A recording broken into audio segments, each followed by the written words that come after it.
Hey y'all, Matti here, and today we're throwing it back to a video that was shot like 15 years ago. It's one of my favorite hunting stories. It always will be, just because I learned a lot of important lessons back then about hunting and tools that you can use. And this hunt and this story is one of the main reasons that I still use a game camera. To me, it's really funny to look back on this video and see what the game cameras used to look like, and today what they've evolved into. It's crazy how far technology has come. But we used Reconyx back then. We still use them today because I just don't think you can beat the quality of a Reconyx game camera. I'm curious what y'all use, so go ahead and watch this video, see why I still use game cameras for this and for multiple other reasons. But comment below what game camera you use and why. I love taking kids hunting, especially my own kids. And this next story coming up is a story that, unless we showed it to you on camera, I don't think that you would believe it. What do you think? No. No. And speaking of camera, I'm gonna put in a little plug. If it wasn't for a game camera, you gotta admit you would be one sad little girl right now, huh? Okay, and here's how the story goes. It was, I travel a whole lot during the hunting season. Too much, huh? And I had an opportunity after Christmas. Maddie said she wanted to hunt for deer. And she wanted to hunt how? With a crossbow. Okay, so tell them what happened. Well, we went out after Christmas and I was with my crossbow and we went to the jinx blind. Now hold on. Why do you call it the jinx blind? We call it the jinx blind because my daddy was gonna shoot this huge deer and he missed it. And then a friend of ours, we call the Rougarou, was gonna shoot one, and he missed it too. And my story comes in next. Okay, so we're sitting there, and it is right after Christmas. It's cold, and we see quite a few deer. I mean, we're sitting in the stand, and it's in a great location, and but we're hunting for one particular deer, and the reason why is because I like deer with weird horns, and he had pretty weird horns, and he was a cull buck, so.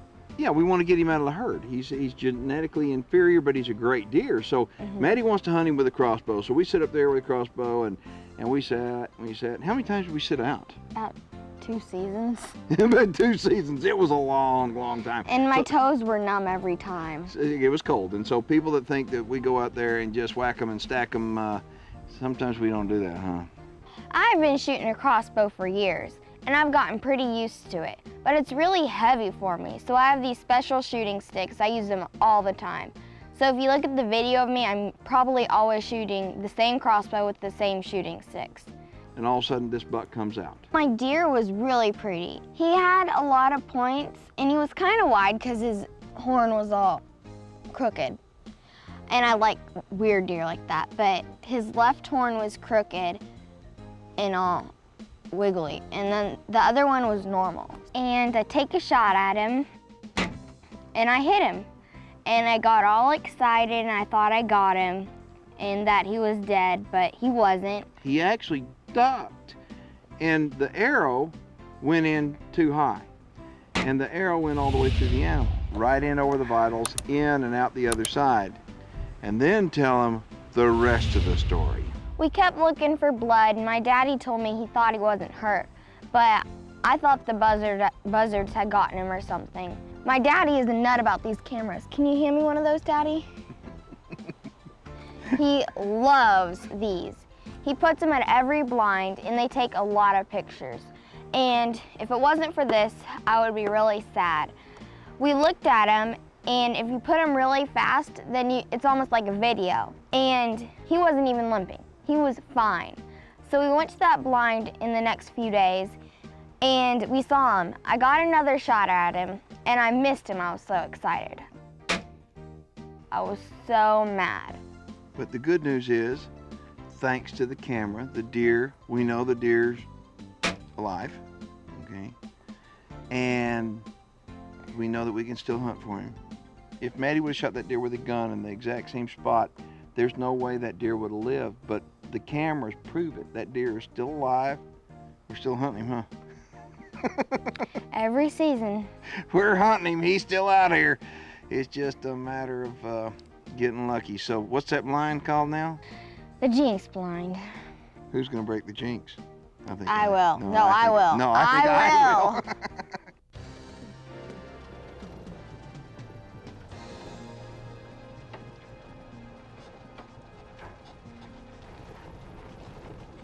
This is the way you sneak through the woods without them hearing you.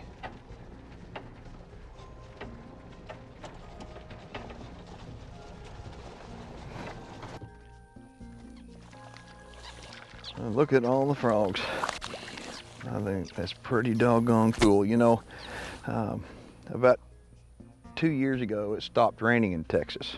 And we actually showed this tank right here where it was bone dry. All the fish in it were dead. There wasn't a frog. There wasn't anything living here at all. It was bone dry. But over the past 8 months, Texas has had such an abundance of rain that we've got water back in the ponds, but we've also got new growth everywhere. And this new growth is causing a lot of problems for us. And what I mean by that is causing problems. We can't tell as a hunter what we have and what we don't have. And really the only way for us to be able to tell is by using scouting cameras. So we're gonna go up here and we've got a silent image camera out up here. We're gonna pull the disc and put a new one in it and see what we have.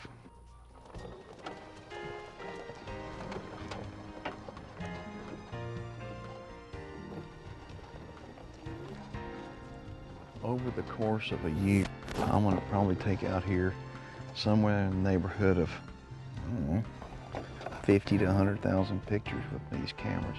You may think, how in the world do you do that?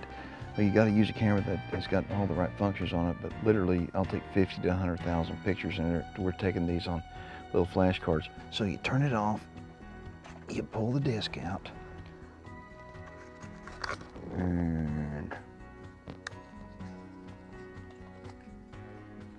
we replace it.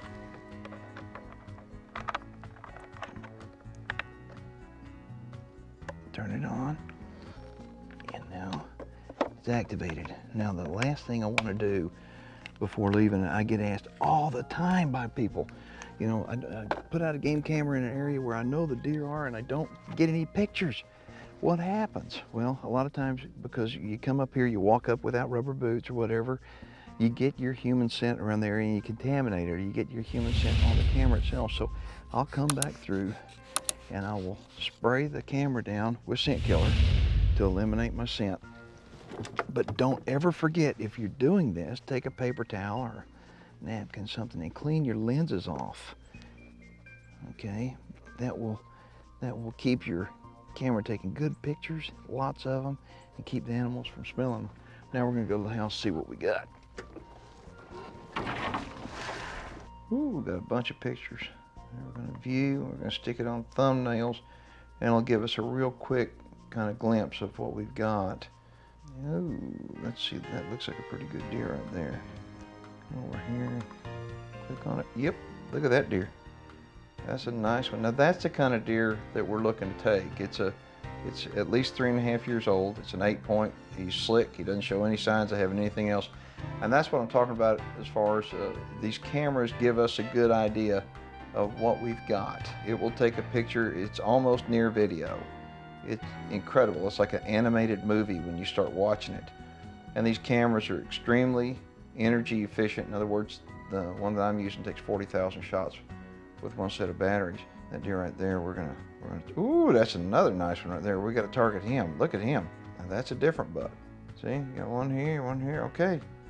There's a bunch of deer in that area. We know roughly what time they're coming in. Without these cameras, we would have no earthly idea as to animals that we have, the animals that we need to try to take, the animals that we need to try to leave so that we can have them pass on their genetics. But these cameras are worth their weight in gold if you know how to use them right.